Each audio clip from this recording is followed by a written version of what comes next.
Hello to Al, good morning, and how are you, faithful? Captain Niner coming to you on a faithful Friday. It is February 14th. Happy Valentine's, everybody. Guys, remember to get some flowers, chocolates, and all that kind of good stuff for your girl today if you haven't, because if you didn't, you're going to be in some trouble. But anyway, so we've got some 49er news to talk, even a little heartbreak, what seems to be going on between the 49ers and one said Debo.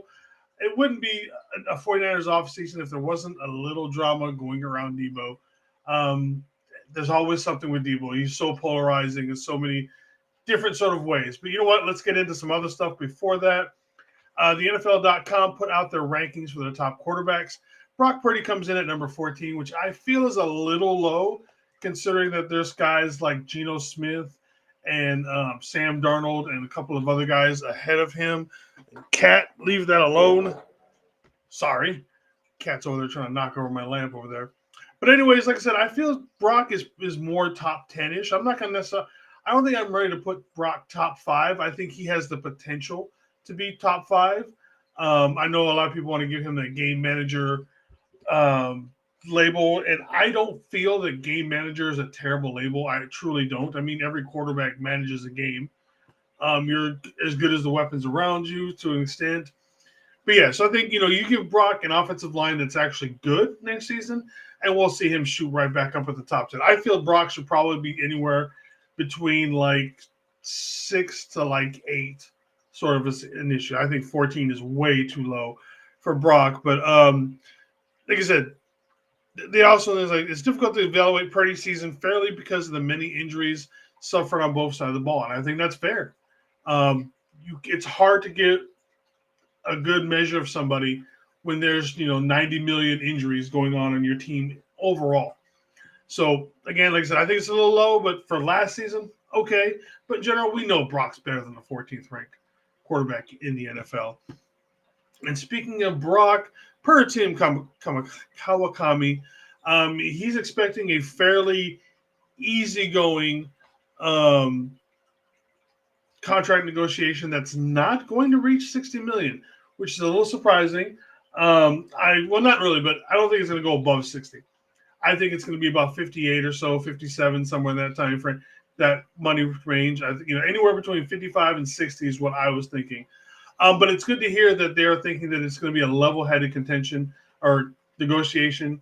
Kind of tired of constantly seeing the 49ers with, playing hardball for so long. And we look at the contract with George, with Fred, with Bosa, with BA, with Debo. It's like, can we just get a contract done?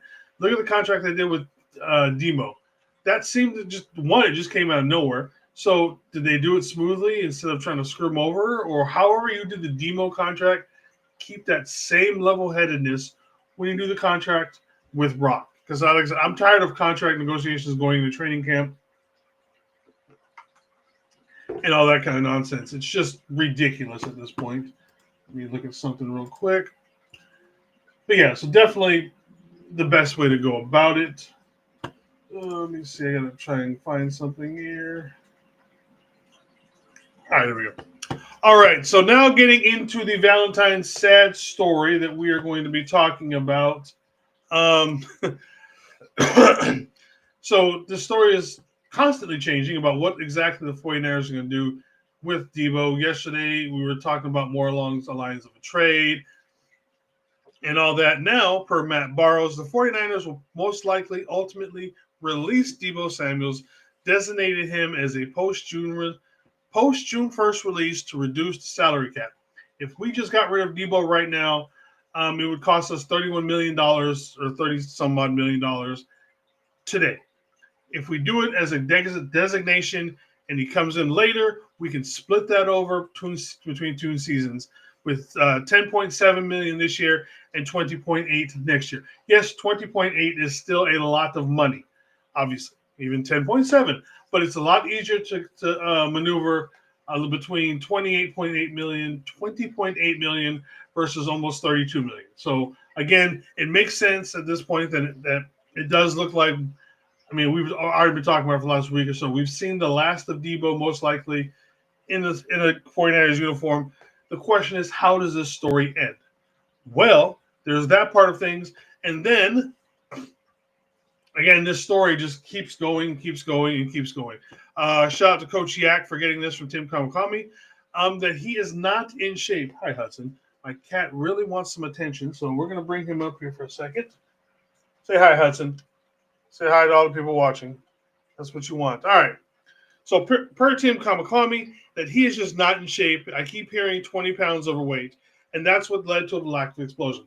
Debo didn't have didn't have that explosion that he typically has with his stuff. Usually he's not a burner by any means, but he had enough steam to get away from people. In their belief, his lack of ability to get through tackles, which has been kind of who he is, that's why he's so valuable. Not because he's outrunning people. Like I said, Debo's never going to be an outrunner of people in any sort of way. And the sense that Debo's, okay, you don't think I'm valuable? Let me get up out of here. I think that's what it's come to. So yeah, he's basically saying, okay, you guys think I'm fat, you guys think I'm overweight, all that kind of stuff. Let me get out of here, and I'll show you how good I can really be. And and even though Debo and Kyle have had a very friendly relationship, it's probably a lot closer than your typical player-coach relationship. It did put a little bit of a strain on that, and that's kind of the reason why maybe Debo wants to leave before it ruins a good personal relationship or anything like that. Which leads into this. So obviously that was a tweet put out by Coach Yak, and Debo, in now deleted tweets, comes back with, yeah, trust me, keep that same energy. People always making up anything in their head. We know Debo. Debo reads all tweets. Debo's responded to a few of my tweets as well. Debo's a tweeting kind of guy. He responds to people. He does all that kind of stuff. He likes to get back to people, both good and bad. I had one negative tweet against Debo. He got back to me on that. I had one positive tweet about Debo. He got back to me on that. So I've gotten both ends of the spectrum. But Debo does read Twitter. He does go on there. He does tweet back to people and all that kind of stuff. That's just him. And a lot of times, just like this, with these ones, they are deleted. All right, everybody. So again, thank you for joining me for the quick Captain Niner morning show.